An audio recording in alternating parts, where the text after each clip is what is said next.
Hello students, we are doing powers and functions of Union Parliament, and in this we have already done legislative powers, control over executive and financial powers. Okay, now in this video we are going to discuss power to amend the constitution. Amend means change. Okay, otherwise in normal conditions we can't change the constitution, but if there is a need to change the constitution or to amend any policy of the constitution, there is the power in the hand of parliament only to do this. Okay, and both the houses enjoy equal power. दोनों houses के पास equal powers हैं constitution को amend करने की, उनकी policies में, उसके main work में चेंज करने के लिए दोनों हाउसेस के पास प्रॉपर इक्वल पावर्स हैं. An amendment bill can be introduced in either house but it must be passed by each house separately.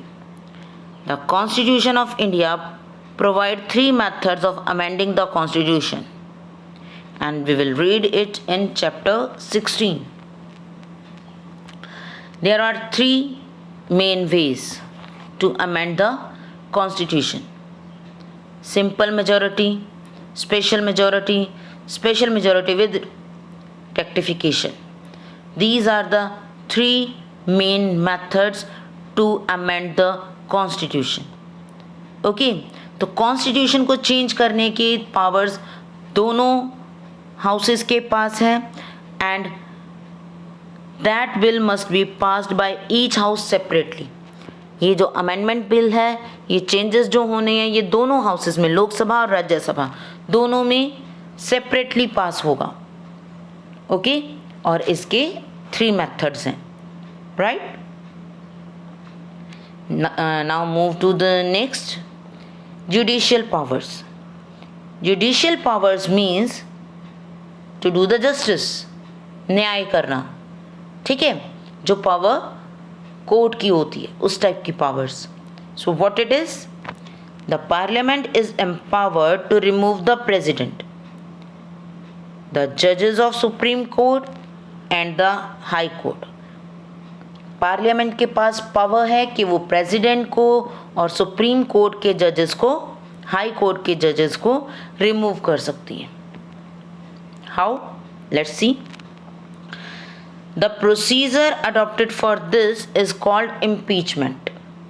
For this a resolution has to be passed by both the houses of the parliament by special majority, that is absolute majority of the total membership and 2/3 majority of members present and voting in each house during the same session. If the president, judges of Supreme Court find guilty, then they can be removed by the procedure of impeachment. उन्हें remove करने का कोई simple procedure नहीं है कि ऐसे ही बोला और प्रेसिडेंट को या जजेस को हटा दिया. No, it is not like that. इन्हें अपने प्लेस से रिमूव करने के लिए प्रॉपर एक प्रोसेस है, and that process is known as impeachment. हम उस प्रोसेस को इम्पीचमेंट कॉल करते हैं. एंड फॉर दिस एक रेजोल्यूशन, एक प्रपोजल पास किया जाता है दोनों हाउसेस से सेपरेटली. ओके, और स्पेशल मेजॉरिटी से किया जाता है. It means absolute majority of total membership. जितने मेंबर हैं, if there is 550 member in Lok Sabha, तो उसकी पूरी majority, absolute majority, maximum numbers उस रेजोल्यूशन को, उस प्रपोजल को पास करें. ओके, और 2/3 majority of members present and voting in each house. और जितने मेंबर्स उस टाइम पर प्रेजेंट हैं जब वो प्रपोजल दिया गया, तब वो उसे वोट दें और पास करें. Only then the impeachment started. ठीक है, तब स्टार्ट होता है प्रोसेस प्रेसिडेंट को हटाने का या जजेस of Supreme Court and high court को रिमूव करने का.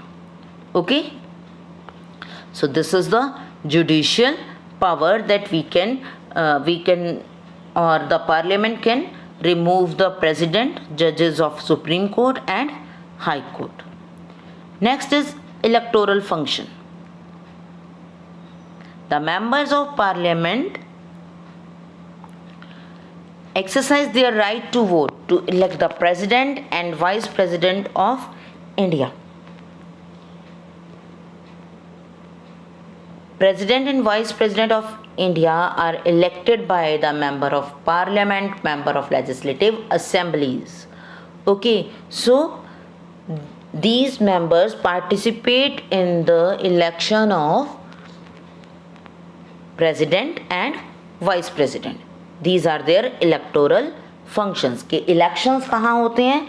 Elections हैं इनडायरेक्ट वे में हमें रिप्रेजेंट करते हैं मेंबर ऑफ पार्लियामेंट. ओके, और ये मेंबर ऑफ पार्लियामेंट अपने वोट को यूज़ करते हैं to elect the president and vice president. With this we have completed our chapter. I hope ये इजीली आपको बहुत अच्छे से समझ आया होगा. I tried my best, and if you have any problem, you can message me or you can ask again. That's it for today. Thank you and have a nice day.